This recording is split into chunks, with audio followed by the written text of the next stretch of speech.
Okay, now we're going to make kind of an experimental slow-mo footage, all kind of out of focus. And if we're creating kind of an experimental film, this is kind of a backdrop of the kind of things that be kind of fun to do, I thought. So I made a new project file in Premiere Pro called New Experimental Slow-Mo Footage. And I'm going to say OK, maybe. And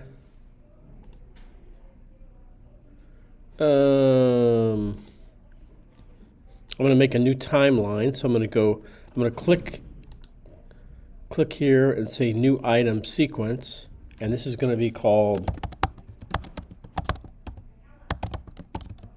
slow-mo, whatever you want to call it.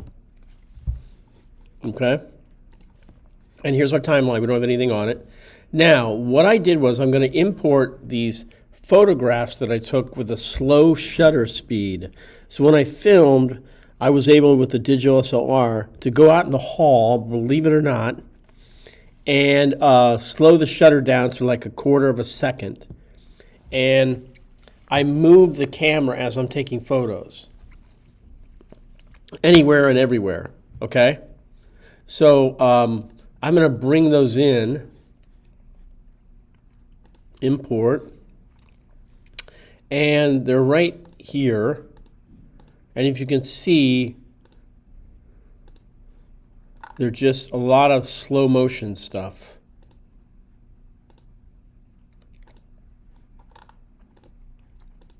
So I'm going to grab all the JPEGs and I'm going to hold the shift key down. Now I have them all, and I'm going to import them.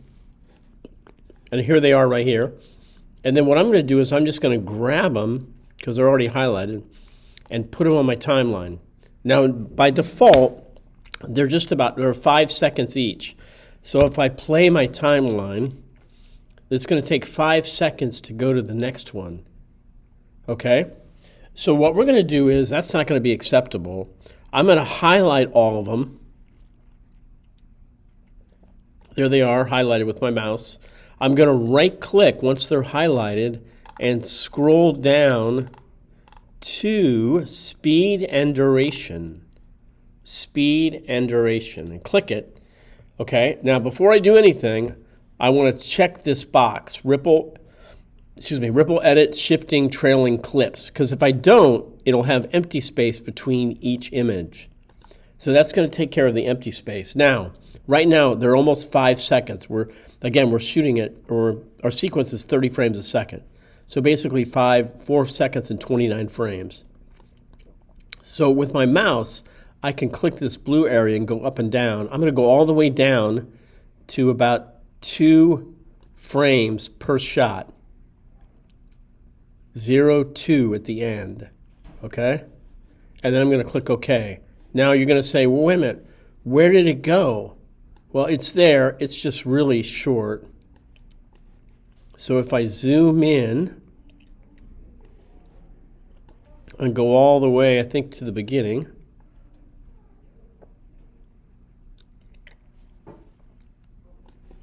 okay, here they are. All right, so now it's really short. Now it's only 2 seconds. So if I play it, you get that. Okay, now we want longer than 2 seconds, so what are we going to do? Well, they're already highlighted, okay? And if they're not highlighted, you can take your mouse and highlight them. And then I'm going to go Command-C to copy all of them. And then I'm going to put this at the end and go Command-V until I have about, 15 seconds or so. How's that? Okay, now, that's fine and dandy. Now I have 15 seconds, but they're going to be difficult because they're all like individual things. But if I play it, that's kind of what we're looking for. Okay? The problem is they're all individual. So what we're going to do is we're going to do something we haven't done. We're going to make a subsequence. So I'm going to highlight them all. They're all highlighted. I'm going to right-click and choose something called Make Subsequence. A sequence is a timeline. So it's going to put all of these in its own timeline and then put it in the project area over here. So I'm going to click Make Subsequence. And now there it is. Right there, it highlights it. And it's its own little timeline. So what I'm going to do is I can actually physically get rid of all these individually and drag this new subsequence out. And now notice it's all together now. Now it says there's an audio track, but I can click this. And let's say the audio and the video are together. I can right click and choose Unlink. Unlink here, right there, to unlink the audio from the video, and then just delete the audio. But now it is one continuous big clip. Okay? So we've done that. Now what we're going to do is I'm going to put an adjustment layer above it. An adjustment layer affects all the layers below it. So, or just below it. So I'm going to go to, I'm going to go to here,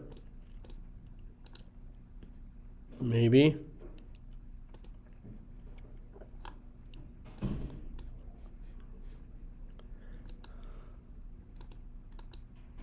Oh, come on. Trying to get to the empty spot here. All right, so sequence, clip, file, new. Can I do it over here? Yeah. Okay, so I'm going to go to File, New, Adjustment Layer. And it's going to make an adjustment layer. And it's right there. And I'm going to drag the adjustment layer and stretch it over the whole thing. Okay, now we haven't done anything to the adjustment layer, but we are. And anything I do to it is going to affect the green slow-mo clip that we have where all the images are together. Okay, so the first thing I'm going to do is I'm going to go up to Effects and go to Video Effects and go to Image Control. Yeah, Image Control. And if I want, I can do black and white. Okay. So I could do black and white by dropping it. And then everything will be black and white. So there's no color at all. And now what I'm going to do is I added black and white. And now I'm going to do, where are you? Color correction. Yes. Brightness and contrast under color correction. And now I did it, but I'm going to go over to change it. I'm going to go over to Effect Controls here. And if I click on it, if I scroll down, the last thing I did, here's black and white. Okay.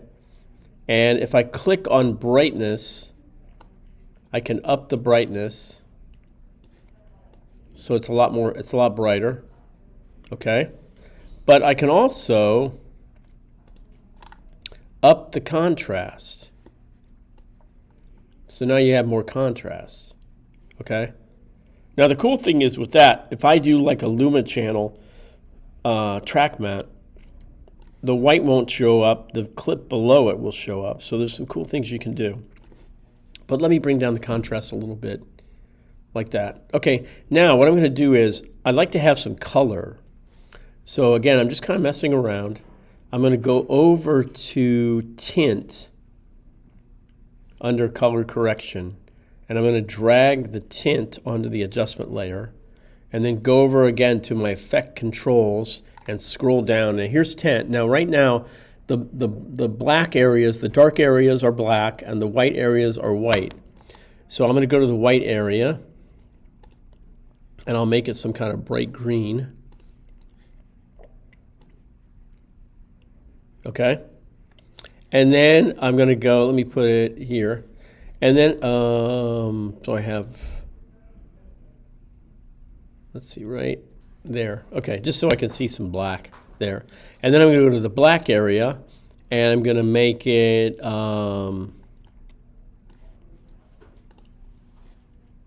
so now we have green and yellow. Maybe those aren't the best colors here. But again, you can just kind of play with it. I can go over here, and if I want to, I can make it like a darker. You kind of get the picture. And then if I wanted to, let's say I didn't want it as direct. I can go to, under video effects, I can go to blur and sharpen and do,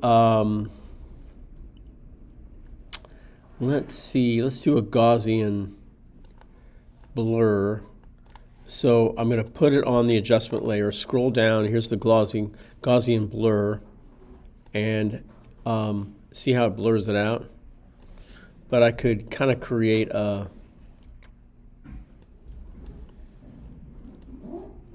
so everything's kind of a blur. So you could put things on top of this. You could have text, you know, typed out, you know, but just so now if I play it, you know, it just creates a very cool backdrop for some experimental kind of text or sounds in text, or you could do some really wild like industrial sounds underneath and create a piece where it's kind of in your face. And then if I wanted to, anytime I want to, if I want the Gaussian blur out, I can click on the Gaussian blur with my mouse and press the delete key, and it'll start taking things off if I don't like it. Remember that edit undo or Command Z or you know, the Windows hotkey on the black keyboards, Z, edit undo is your friend. So if you make a mistake, you can always go edit undo and go back. But this is how I did it. And again, I haven't even explored all the different things that I can do here. So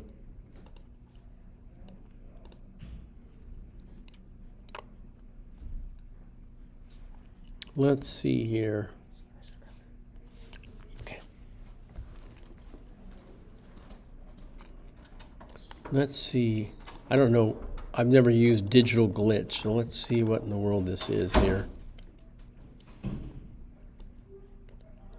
Oh, it creates, see that glitchy effect? Oh, very cool.